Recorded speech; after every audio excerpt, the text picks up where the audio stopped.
Hello my dear students of 10th class.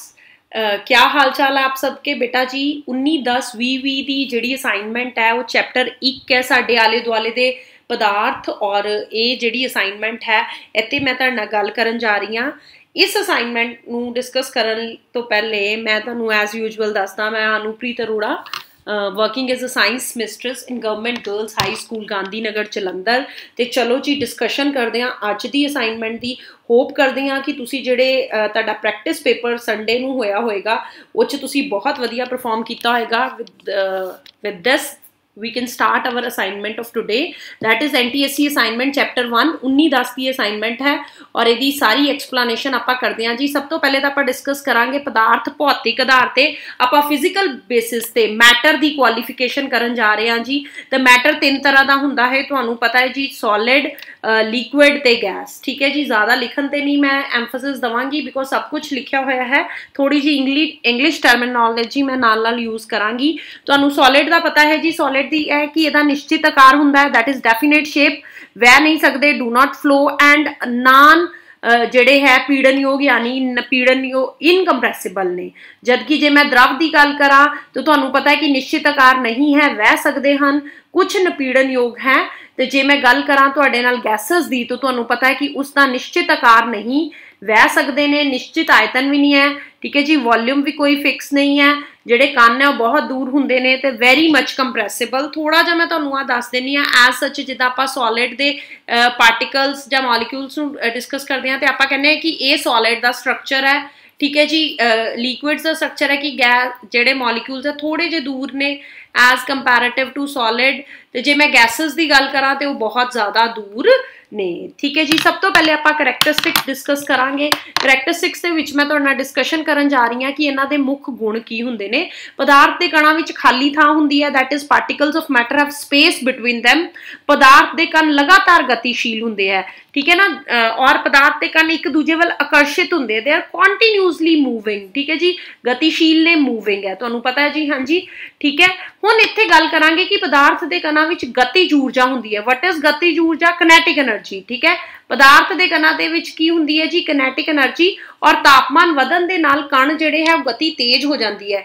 इसे कारण गर्म भोजन की महक सानू दूर तक ही पहुंच जाती है, क्योंकि कणां की गति वधन दे नाल जिहड़ा विसरण है, जिहड़ा डिफ्यूजन ऑफ पार्टिकल्स है, वो बहुत जल्दी हो जाता है।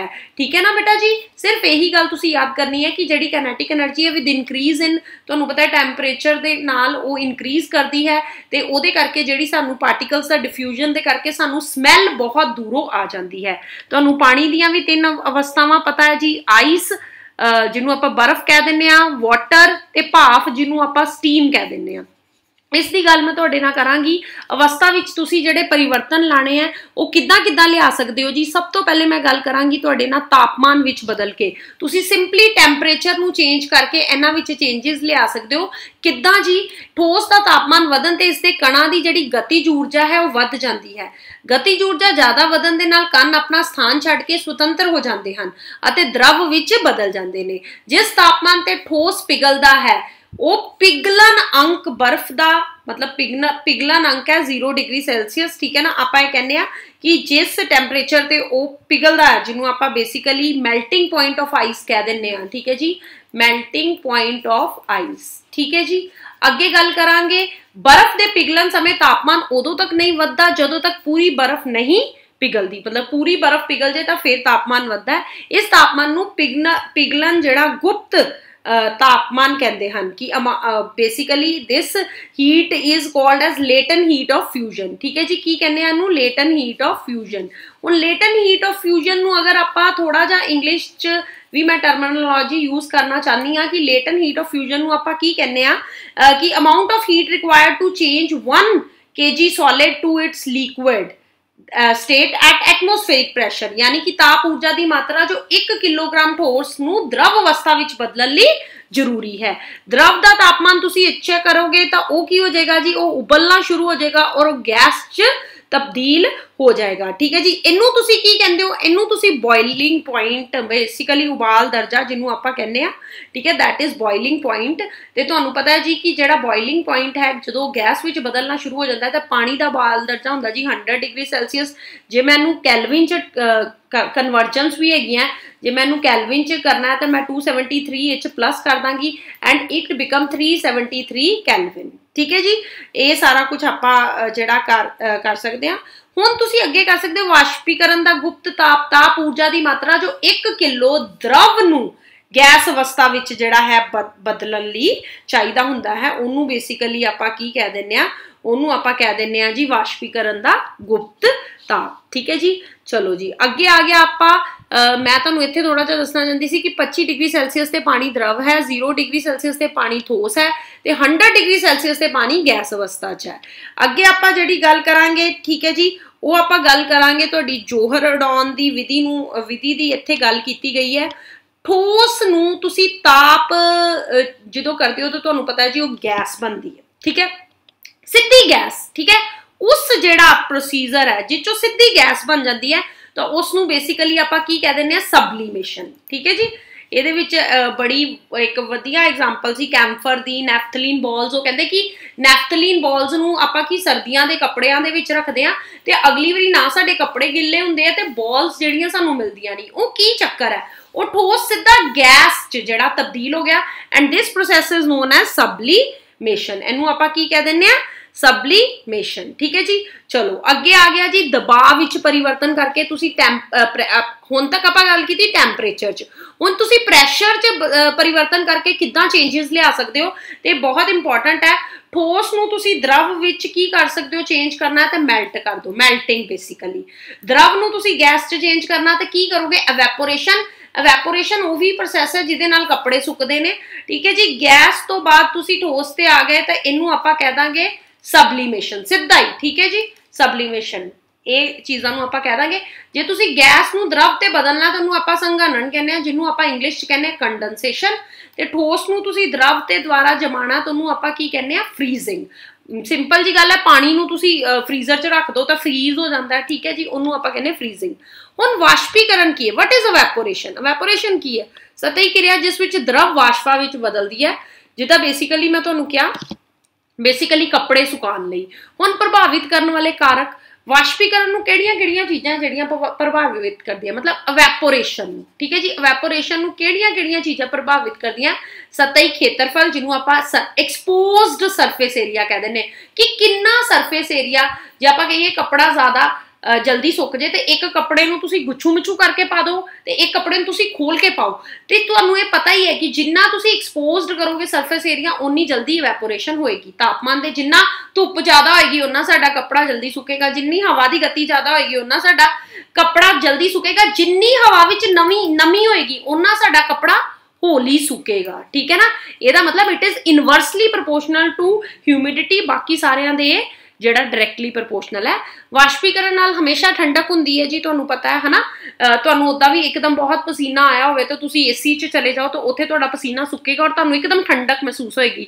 ਇਹ ਤੋਂ ਇੱਕ ਐਗਜ਼ਾਮਪਲ ਇਹਨੇ ਐਸੀਟੋਨ ਦੀ ਹੋਰ ਦਿੱਤੀ ਹੈ ਜੀ, ਜਿਹਨੂੰ ਐਸੀਟੋਨ ਨੂੰ ਬੇਸਿਕਲੀ ਆਪਾਂ ਤੁਸੀਂ ਗਰਲਸ ਨੇ ਨੇਲ ਰਿਮੂਵਰ ਯੂਜ਼ ਕੀਤਾ ਹੋਣਾ, ਉਹ ਜਦੋਂ ਤੁਸੀਂ ਸਾਫ਼ ਕਰਦੇ ਹੋ ਨੇਲਸ ਤਾਂ ਤੁਹਾਨੂੰ ਠੰਡਾ ਲੱਗਦਾ ਹੈ। ਗਰਮੀਆਂ ਵਿੱਚ ਸੂਤੀ ਕੱਪੜੇ ਪਾਉਣ ਨਾਲ ਵੀ ਠੰਡਕ ਦਾ ਅਹਿਸਾਸ ਹੁੰਦਾ ਹੈ। ਠੀਕ ਹੈ ਜੀ, ਤੇਜ਼ ਧੁੱਪ ਵਾਲੇ ਗਰਮ ਦਿਨ ਬਾਅਦ ਲੋਕ ਆਪਣੀ ਛੱਤ ਤੇ ਪਾਣੀ ਦਾ ਛਿੜਕਾਅ ਕਰਦੇ ਹਨ ਜਿਸ ਨਾਲ ਜਿਹੜੀ ਹੈ ਉਹ ਠੰਡਕ ਹੁੰਦੀ ਹੈ। These all factors matter. अच्छा जी, अगे की है ठोस, द्रव, गैस और प्लाज्मा। ये ना मैं तुहानू एक गल दसां, यूजुअली आपां कहने आ कि देयर आर मतलब 3 टाइप्स। जे आपां जर्नली कहिए तो आपां कह दिंदे आ कि there are 3 types of the matters, है ना। ते ओ ठोस, द्रव ते gas, that is solid, liquid and बेटा प्लाज्मा इज वेरी इंपॉर्टेंट। ये रसायनिक आधार ते कैमिकल इफेक्ट्स ते बोस आइंस्टाइन कंडेंसेट, ये भी आपां कह दिंदे पदार्थ दी एक मतलब एक टाइप है, पर आपां ਇਹਦੀ 9th 10th ਚ ਇਹਦੀ ਐਕਸਪਲੇਨੇਸ਼ਨ ਤੇ ਨਹੀਂ ਜਾਂਦੇ। ਅੱਗੇ ਪਦਾਰਥ ਨੂੰ ਜਿਹੜਾ ਆਪਾਂ ਚੇਂਜ ਕਰਦੇ ਹਾਂ ਸ਼ੁੱਧ ਪਦਾਰਥ ਦੇ ਵਿੱਚ ਤੇ ਮਿਸ਼ਰਣ ਦੇ ਵਿੱਚ। ਸ਼ੁੱਧ ਪਦਾਰਥ ਦੀ ਗੱਲ ਕਰਾਂਗੀ ਪਿਓਰ ਦੀ, ਹਨਾ ਜੀ, ਤੇ ਮਿਸ਼ਰਣ ਜਿਹਨੂੰ ਤੁਸੀਂ ਮਿਕਸਚਰਸ ਕਹਿ ਦਿੰਦੇ ਹੋ। ਹੁਣ ਆਪਾਂ ਇਹਦੀ ਟਾਈਪਸ ਨੂੰ ਜ਼ਰਾ ਐਕਸਪਲੇਨ ਕਰ ਲਈਏ। ਪਿਓਰ ਦੇ ਵਿੱਚ ਦੋ ਤਰ੍ਹਾਂ ਦੀਆਂ ਹੁੰਦੀਆਂ, ਤੱਤ ਯੋਗਿਕ, ਠੀਕ ਹੈ ਜੀ, ਤੇ ਮਿਕਸਚਰਸ ਦੇ ਵਿੱਚ ਹੁੰਦਾ ਸਮਅੰਗੀ ਤੇ ਵਿਖਮਅੰਗੀ। ਜੇ ਤੱਤ ਤੇ ਯੋਗਿਕ ਦੀ ਗੱਲ ਕਰਾਂ ਤੇ ਐਲੀਮੈਂਟ ਤੇ ਕੰਪਾਊਂਡ, ਹਨਾ, ਇਹਨੂੰ ਤੁਸੀਂ ਬਹੁਤ ਚੰਗੀ ਤਰ੍ਹਾਂ ਪੜ੍ਹਿਆ ਹੋਇਆ ਹੈ, ਐਲੀਮੈਂਟ ਤੇ ਕੰਪਾਊਂਡ। ਉਸ ਤੋਂ ਬਾਅਦ ਸੰਕੇਤ, ਜੇ ਮੈਂ ਤੱਤ ਦੀ ਗੱਲ ਕਰਾਂ ਤਾਂ ਸਿੰਪਲ ਇਹਦੇ ਤੁਸੀਂ ਯਾਦ ਕਰਨੇ H for hydrogen, helium and so on. ਇੱਦਾਂ ਹੀ ਆਪਾਂ ਕੰਪਾਊਂਡ ਦੀ ਗੱਲ ਕਰਾਂਗੇ ਤੇ ਇੱਕ ਲਾਅ ਆਫ ਕਾਂਸਟੈਂਟ ਪ੍ਰਪੋਰਸ਼ਨ ਦੇ ਅਧੀਨ ਸਾਡੇ ਕੋਲ ਯੌਗਿਕ ਦੀ ਜਾਂ ਕੰਪਾਊਂਡ ਦੀ ਇੱਕ ਪ੍ਰੋਪਰ ਸਾਡੇ ਕੋਲ ਪ੍ਰਪੋਰਸ਼ਨ ਹੋਏਗੀ। ਨਿਖੇੜਕ, ਅੱਛਾ ਜੀ, ਸਮਅੰਗੀ ਤੇ ਵਿਖਮਅੰਗੀ। ਉਸ ਤੋਂ ਬਾਅਦ ਇਹਦੇ ਚ ਆਪਾਂ ਮਿਕਸਚਰ ਚ ਇੱਕ ਚੀਜ਼ ਹੋਰ ਬੜੀ ਬ੍ਰੌਡ ਪੜ੍ਹਦੇ ਆ, ਮੈਥਡਸ ਆਫ ਸੈਪਰੇਸ਼ਨ, ਕਿ ਇਹਨਾਂ ਨੂੰ ਅਲੱਗ ਕਿੱਦਾਂ ਕਰਨਾ, ਹਨਾ। ਅਲੱਗ ਆਪਾਂ ਕਿੱਦਾਂ ਕਰ ਸਕਦੇ ਹਾਂ? ਵਾਸ਼ਪੀਕਰਨ, ਵੈਪੋਰੇਸ਼ਨ ਦੇ ਨਾਲ, ਡਿਸਟਿਲੇਸ਼ਨ ਦੇ ਨਾਲ, ਕ੍ਰੋਮੈਟੋਗ੍ਰਾਫੀ ਦੇ ਨਾਲ, ਸੈਂਟਰੀਫਿਊਗੇਸ਼ਨ ਦੇ ਨਾਲ, ਅੰਸ਼ਕ ਕਸ਼ੀਦਨ ਜਿਹਨੂੰ ਆਪਾਂ ਕਹਿ ਦਿੰਦੇ ਆ, ਡਿਫਰੈਂਸ਼ੀਅਲ ਐਕਸਟ੍ਰੈਕਸ਼ਨ ਦੇ ਨਾਲ, ਤਲਛਟਨ ਵਿਧੀ ਦੇ ਨਾਲ, ਹਨਾ। ਇਹਨਾਂ ਨੂੰ ਆਪਾਂ ਮਤਲਬ ਇਹ ਸਾਰੀਆਂ ਵਿਧੀਆਂ ਦੇ ਨਾਲ ਇਹਨੂੰ ਆਪਾਂ ਜਿਹੜਾ ਹੈ ਕਰ ਸਕਦੇ ਹਾਂ। ਕ੍ਰਿਸਟਲੀਕਰਨ ਦੇ ਨਾਲ, ਚੁੰਬਕੀ ਨਿਖੇੜਨ, ਛਟਣਾ ਤੇ ਉਡਾਉਣਾ, ਜੋਹਰ ਉਡਾਉਣਾ, ਫਿਲਟਰ ਕਰਨਾ। These all are the methods of the separation, ਜਿਹੜੇ ਤੁਸੀਂ ਬਹੁਤ ਹੀ ਡਿਟੇਲ ਚ ਆਪਣੀ ਬੁੱਕ ਚ ਪੜ੍ਹ ਸਕਦੇ ਹੋ, ਠੀਕ ਹੈ ਜੀ। ਔਰ ਇੱਕ ਮੈਂ ਤੁਹਾਨੂੰ ਜਿਹੜਾ ਹੋਰ ਇੰਪੋਰਟੈਂਟ ਟੌਪਿਕ ਇਸ ਅਸਾਈਨਮੈਂਟ ਚ ਡਿਸਕਸ ਕਰਨਾ ਹੈ ਬੇਟਾ ਜੀ, ਪੇਪਰ ਚ ਤੁਹਾਨੂੰ ਕੁਐਸਚਨ ਆ ਸਕਦਾ ਹੈ ਪਾਰਟਿਕੂਲਰ ਕਿ ਇਸ ਚੀਜ਼ ਨੂੰ ਆਪਾਂ ਕਿੱਦਾਂ ਸੈਪਰੇਟ ਕਰ ਸਕਦੇ ਹਾਂ, ਇਸ ਚੀਜ਼ ਲਈ ਆਪਾਂ ਕਿਹੜੀ ਸੈਪਰੇਸ਼ਨ ਦਾ ਮੈਥਡ ਜਿਹੜਾ ਹੈ ਉਹ ਅਪਣਾ ਸਕਦੇ ਆ, ਤੇ ਇਹ ਕੁਐਸਚਨਾਂ ਤੇ ਤੁਸੀਂ ਥੋੜਾ ਧਿਆਨ ਦੇਣਾ। ਅੱਛਾ ਜੀ, ਅੱਗੇ ਗੱਲ ਕਰਾਂਗੀ ਮੈਂ ਸੋਲੂਸ਼ਨ ਦੀ, ਠੀਕ ਹੈ ਜੀ। ਸੋਲੂਸ਼ਨ ਤੁਹਾਨੂੰ ਪਤਾ ਜੀ, ਸੋਲੂਸ਼ਨ ਚ ਦੋ ਚੀਜ਼ਾਂ ਹੁੰਦੀਆਂ ਨੇ। ਸੋਲੂਸ਼ਨ ਚ ਦੋ ਚੀਜ਼ਾਂ ਕਿਹੜੀਆਂ ਹੁੰਦੀਆਂ? ਇੱਕ ਹੁੰਦਾ ਜੀ ਘੋਲਕ, ਜਿਹਨੂੰ ਤੁਸੀਂ ਕਹਿ ਦਿੰਦੇ ਹੋ ਸੋਲਿਊਟ, ਠੀਕ ਹੈ ਜੀ, ਤੇ ਇੱਕ ਤੁਹਾਡਾ ਹੁੰਦਾ ਜੀ ਸੋਲਵੈਂਟ, ਘੁਲਿਤ, ਸੌਰੀ ਦਿਸ ਇਜ਼ ਘੋਲਕ ਇਜ਼ ਸੋਲਵੈਂਟ, ਠੀਕ ਹੈ। ਇਹਨੂੰ ਆਪਾਂ ਕੀ ਕਹਿ ਦਿੰਦੇ ਆ? ਸੋਲਵੈਂਟ, ਠੀਕ ਹੈ, ਜਿੱਦਾਂ ਪਾਣੀ, ਦੁੱਧ। ਤੇ ਘੁਲਿਤ ਪਦਾਰਥ ਜਿਹਨੂੰ ਸੋਲਿਊਟ, ਜਿਹਦੀ ਮਾਤਰਾ ਘੱਟ ਹੋਵੇ। ਇੱਕ ਮੈਂ ਸਿੰਪਲ ਜੀ ਤੁਹਾਨੂੰ ਭਾਸ਼ਾ 'ਚ ਇਹ ਸਮਝਾਉਂਦੀ ਆ ਕਿ ਜਿਹਦੀ ਮਾਤਰਾ ਘੱਟ ਹੋਏਗੀ, ਜਿੱਦਾਂ ਕਿ ਆਪਾਂ ਪਾਣੀ 'ਚ ਨਮਕ ਘੋਲੀਏ ਜਾਂ ਚੀਨੀ ਘੋਲੀਏ ਤਾਂ ਉਹਨੂੰ ਆਪਾਂ ਸੋਲਿਊਟ ਕਹਿ ਦਿੰਦੇ ਹਾਂ। ਜਿਹਦੀ ਮਾਤਰਾ ਜ਼ਿਆਦਾ ਹੋਏਗੀ ਉਹਨੂੰ ਆਪਾਂ ਸੋਲਵੈਂਟ ਕਹਿ ਦਿੰਦੇ ਹਾਂ। ਕਿ ਪਾਣੀ, ਦੁੱਧ ਤੇ ਘੁਲਿਤ ਪਦਾਰਥ ਇਜ਼ ਨਮਕ ਔਰ ਚੀਨੀ, ਠੀਕ ਹੈ। ਟਾਈਪਸ ਆਫ ਸੋਲਿਊਸ਼ਨ ਦੀ ਗੱਲ ਕਰਾਂਗੀ, ਸਧਾਰਨ ਘੋਲ, ਕੋਲਾਈਡਲ ਘੋਲ, ਨਿਲੰਬਨ ਘੋਲ।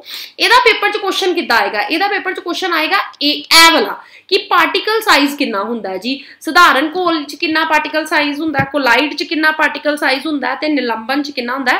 ਸਧਾਰਨ ਬੇਸਿਕਲੀ ਟਰੂ ਸੋਲਿਊਸ਼ਨ, ਠੀਕ ਹੈ ਜੀ। ਕੋਲਾਈਡ ਸੋਲਿਊਸ਼ਨ, ਠੀਕ ਹੈ ਜੀ, ਕੋਲਾਈਡਲ, ਠੀਕ ਹੈ। ਨਿਲੰਬਨ ਨੂੰ ਆਪਾਂ ਕਹਿ ਦਿੰਦੇ ਸਸਪੈਂਸ਼ਨ। ਕੀ ਕਹਿ ਦਿੰਦੇ ਆ ਜੀ? ਸਸਪੈਂਸ਼ਨ। ਸਭ ਤੋਂ ਪਹਿਲੇ ਤਾਂ ਆਪਾਂ ਕਣਾਂ ਦਾ ਆਕਾਰ ਨੋਟ ਕਰੀਏ। ਜਿਹੜੇ ਘੁਲਿਤ ਪਦਾਰਥ ਦਾ ਆਕਾਰ ਜਿਹੜਾ ਟਰੂ ਸੋਲਿਊਸ਼ਨ ਹੁੰਦਾ ਉਹ 'ਚ ਬਹੁਤ ਛੋਟਾ ਹੁੰਦਾ, that is less than 1 nanometre. ਜੇ ਘੁਲਿਤ ਪਦਾਰਥ ਦੀ ਗੱਲ ਕਰਾਂ ਤੇ ਇਹ 'ਚ ਆਕਾਰ ਥੋੜਾ ਜਿਹਾ ਵੱਡਾ ਹੁੰਦਾ, 1 ਨੈਨੋਮੀਟਰ ਟੂ 100 ਨੈਨੋਮੀਟਰ। ਔਰ ਜੇ ਨਿਲੰਬਨ ਦੀ ਗੱਲ ਕਰਾਂ ਸਸਪੈਂਸ਼ਨ ਦੀ, ਤੇ ਇਹ 'ਚ ਗ੍ਰੇਟਰ ਦੈਨ 100 ਨੈਨੋਮੀਟਰ। ਪੇਪਰ 'ਚ ਤੁਹਾਨੂੰ ਕੁਐਸਚਨ ਕੀ ਆਏਗਾ? ਐਗਜ਼ਾਮਪਲ, ਠੀਕ ਹੈ। ਟਰੂ ਸੋਲਿਊਸ਼ਨ ਦੀ ਐਗਜ਼ਾਮਪਲ ਜਿੱਦਾਂ ਪਾਣੀ ਅਤੇ ਚੀਨੀ ਦਾ ਘੋਲ। ਕੋਲਾਈਡਲ ਬਹੁਤ ਆਉਂਦਾ ਹੈ, what is the basic example of collide solution, ਤੇ ਉਦੋਂ ਆਪਾਂ ਕਹਿੰਦੇ ਮਿਲਕ, ਠੀਕ ਹੈ। ਤੇ ਨਿਲੰਬਨ 'ਚ ਤੁਹਾਨੂੰ ਪਤਾ ਸਾਈਜ਼ ਵੱਡਾ ਹੈ ਤੇ ਪਾਣੀ ਅਤੇ ਰੇਤ ਦੇ ਮਿਸ਼ਰਣ ਨੂੰ ਆਪਾਂ ਕਹਿ ਸਕਦੇ ਹਾਂ, ਠੀਕ ਹੈ। ਇਹ ਤੁਸੀਂ ਜਿਹੜੇ ਇਹਦਾ ਡਿਫਰੈਂਸ ਬੇਸਿਕਲੀ ਤੁਸੀਂ ਪੜ੍ਹ ਸਕਦੇ ਹੋ ਕਿ ਇਹ ਸਥਿਰ ਘੋਲ ਹੈ, ਸਥਿਰ ਘੋਲ ਹੈ, ਅਸਥਿਰ ਘੋਲ ਹੈ। ਪਰ ਬੇਸਿਕਲੀ ਤੁਸੀਂ ਜੋ examination of point of view ਦੇ ਨਾਲ ਜਾਣਨਾ ਉਹ ਇਹ ਜਾਣਨਾ ਹੈ ਕਿ ਪਾਰਟੀਕਲ ਸਾਈਜ਼ ਦਾ ਤੇ ਐਗਜ਼ਾਮਪਲ ਦਾ ਬਹੁਤ ਆਉਂਦਾ ਹੈ। Milk is the example of colloidal solution, ਠੀਕ ਹੈ ਜੀ। ਅੱਗੇ ਆਪਾਂ ਘੋਲ ਦੀ ਸੰਘਣਤਾ ਕਿਵੇਂ ਪਤਾ ਕਰਾਂਗੇ? ਬਹੁਤ ਇੰਪੋਰਟੈਂਟ ਹੈ। ਨੂਮੈਰੀਕਲ ਪੁਆਇੰਟ ਆਫ ਵਿਊ ਦੇ ਨਾਲ ਕੰਸੈਂਟ੍ਰੇਸ਼ਨ ਆਫ ਸੋਲਿਊਸ਼ਨ ਆਪਾਂ ਕਿੱਦਾਂ ਫਾਈਂਡ ਆਊਟ ਕਰਾਂਗੇ? ਕੰਸੈਂਟ੍ਰੇਸ਼ਨ ਆਫ ਸੋਲਿਊਸ਼ਨ ਦੇ ਨੂਮੈਰੀਕਲ ਪੇਪਰ 'ਚ ਆਏ। ਕੱਲ ਆਪਾਂ ਦੀ ਜਿਹੜੀ ਹੈ MCQs ਡਿਸਕਸ ਕਰਾਂਗੇ ਤਾਂ ਹੋਪਫੁਲੀ ਉਹਦੇ 'ਚ ਇਹਦੇ ਨੂਮੈਰੀਕਲ ਵੀ ਡਿਸਕਸ ਕਰਾਂਗੇ। ਜੇ ਤੁਸੀਂ ਮਾਸ ਬਾਏ ਜਿੱਦਾਂ ਤੁਸੀਂ ਮਾਸ ਬਾਏ ਮਾਸ ਪਰਸੈਂਟੇਜ ਕੱਢਣਾ ਤਾਂ ਤੁਸੀਂ ਕੀ ਕਰੋਗੇ ਕਿ ਘੁਲਿਤ ਪਦਾਰਥ ਦਾ ਪੁੰਜ ਕਿੰਨਾ, ਮਾਸ ਆਫ ਸੋਲਿਊਟ ਕਿੰਨਾ, ਦਾ ਮਾਸ ਆਫ ਸੋਲਿਊਸ਼ਨ ਕਿੰਨਾ, ਠੀਕ ਹੈ। ਮਾਸ ਆਫ ਸੋਲਿਊਟ ਕਿੰਨਾ ਪਦਾਰਥ ਵਿੱਚ ਘੁਲਿਆ ਤੇ ਮਾਸ ਆਫ ਸੋਲਿਊਸ਼ਨ ਟੋਟਲ ਕਿੰਨਾ, ਮਾਸ ਆਫ ਸੋਲਿਊਸ਼ਨ ਮਲਟੀਪਲਾਈ ਬਾय 100, ਠੀਕ ਹੈ ਜੀ। ਉਹਨੂੰ ਮਲਟੀਪਲਾਈ ਕਰ ਦਾਂਗੇ 100 ਨਾਲ। ਉਸ ਤੋਂ ਬਾਅਦ ਜੇ ਤੁਸੀਂ ਕਹੋਗੇ ਮਾਸ ਬਾय ਵੋਲਿਊਮ ਪਰਸੈਂਟੇਜ, ਇਹ ਮੈਂ ਤੁਹਾਨੂੰ ਕਹਿਣਾ ਮਾਸ ਬਾय ਮਾਸ, ਜੇ ਤੁਸੀਂ ਵੋਲਿਊਮ ਦੇ ਹਿਸਾਬ ਨਾਲ ਕੱਢਣਾ ਤੇ ਫਿਰ ਘੁਲਿਤ ਪਦਾਰਥ ਦਾ ਪੁੰਜ ਬਟਾ ਘੋਲ ਦਾ ਆਇਤਨ, ਫਿਰ ਤੁਸੀਂ ਵੋਲਿਊਮ ਲਓਗੇ ਘੋਲ ਦਾ ਮਲਟੀਪਲਾਈ ਬਾय 100, ਠੀਕ ਹੈ ਜੀ। ਇਹ ਚੀਜ਼ਾਂ ਹੈ। ਅੱਗੇ ਮੈਥਡ ਆਫ ਸੈਪਰੇਸ਼ਨ ਜਿਹੜੇ ਮੈਂ ਉੱਤੇ ਵੇ ਪੜ੍ਹੇ ਸੀ, ਇਹਨੂੰ ਥੋੜਾ ਜਿਹਾ ਦੇਖ ਲਓ ਤੁਸੀਂ। ਵਾਸ਼ਪੀਕਰਨ ਕੀ ਹੈ?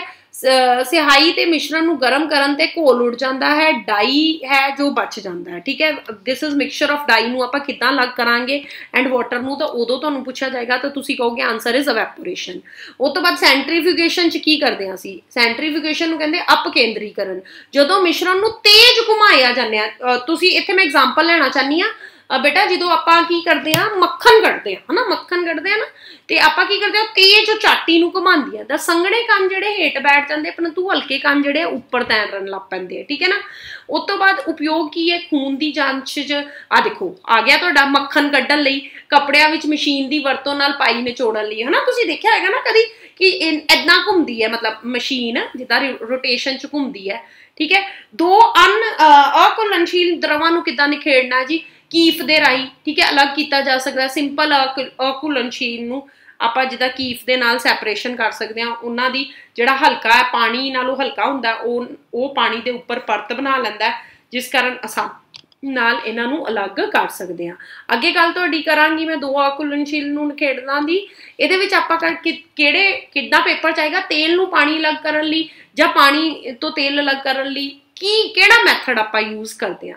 क्रोमैटोग्राफी किद्दां करते हैं, इस विधि दी वरतों उन्हां घुलित पदार्थां नूं निखेड़न लई कीती जांदी है जिस दो घोलक विच घुले हुंदे ने। क्रोमैटोग्राफी आपां उन्हां नूं यूज करते हैं जिद्दां डाई विचों रंगां निखेड़न नूं। ठीक है, क्वेश्चन आ सकदा है डाई लई नूं सैपरेट करन लई असीं किहड़ा प्रोसैस यूज करते हैं। अगे गल करांगी तुहाडी जोहर उड़ान नूं। इस विधि दी वरतों उन्हां मिश्रणां लई कीती जांदी है जिस विच एक घटक जोहर उड़ान योग होण। उपयोग अमोनीयम क्लोराइड, कपूर, नैफ्थलीन अते एंथ्रासिन जिहा नूं आपां जोहर उड़ाउण दे पदार्थ हन। जिद्दां मैं तुहानूं कहा कि आपां कपड़ियां च नैफ्थलीन बॉल रखदे हां, अगली साल ओह सानूं मिलदियां नहीं, because there is a procedure, sublimation हो जाती है। कशीदन की गल करांगे जी। कशीदन च आपां किहड़े मैथड्स यूज करते, किन्हां नूं आपां अलग करदे हां।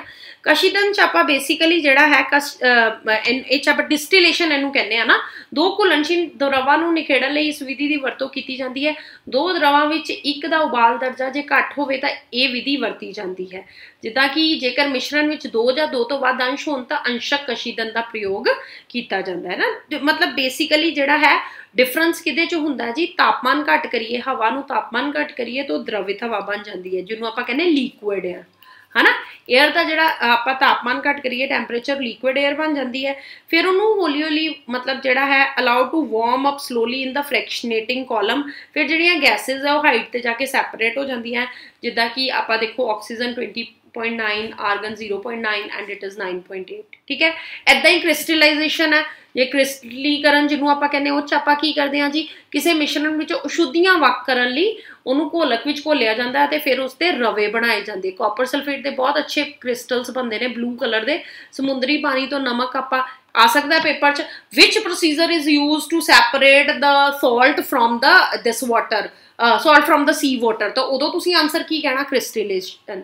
क्रिस्टलाइजेशन नूं बड़ा ना मतलब सारे मैथड्स ऑफ सैपरेशन नूं बहुत ध्यान नाल पढ़ना पेगा। ठीक है जी, अशुद्ध नमूने तो फिटकड़ी वख करन लई। ठीक है ना, जिन्हों आपां कहंदे आ बेसिकली जिहड़ा है कोई सैपरेशन ऑफ प्योर क्रिस्टल्स फ्रॉम जिद्दां इंप्योरिटीज़। ठीक है, सिंपल उन्हां चों आपां मैं तुहानूं इत्थे एग्जांपल दित्ती कॉपर सल्फेट दे जिहड़े क्रिस्टल्स है उन्हां नूं किद्दां वख करदे आ। अगे जिहड़ी गल आ गई बेटा जी, वो आ गई भौतिक परिवर्तन ते रसायनिक परिवर्तन की। बेसिकली वी नो इन्हां नूं आपां कहंदे chemical changes and physical changes. ठीक है, जिहड़े परिवर्तन नूं वार वार बदलिया जा सकता है उन्होंने आपां भौतिक परिवर्तन कहने। ये परिवर्तन उल्टाउण योग नहीं हुंदे। जिद्दां मैं कहनी कि एक बारी दुध तो दही जम गया तो दोबारा दही तो दुध नहीं बन सकता। ठीक है, इह नवां पदार्थ नहीं बनता, इह नवां पदार्थ बनता है दुध नूं गर्म करना। सिंपल, दुध नूं तुसीं गर्म कीता, दैट्स ऑल। ठीक है, दुध तो दही बनना, देखो उन्हें उही कहता दुध तो दही बनना। ठीक है, बर्फ का पिघलना, लक्कड़ का जलना, बर्फ पिघल गई जी, पानी बन गया, पानी नूं फिर बर्फ बनाता, इदां ही लक्कड़ का जलना।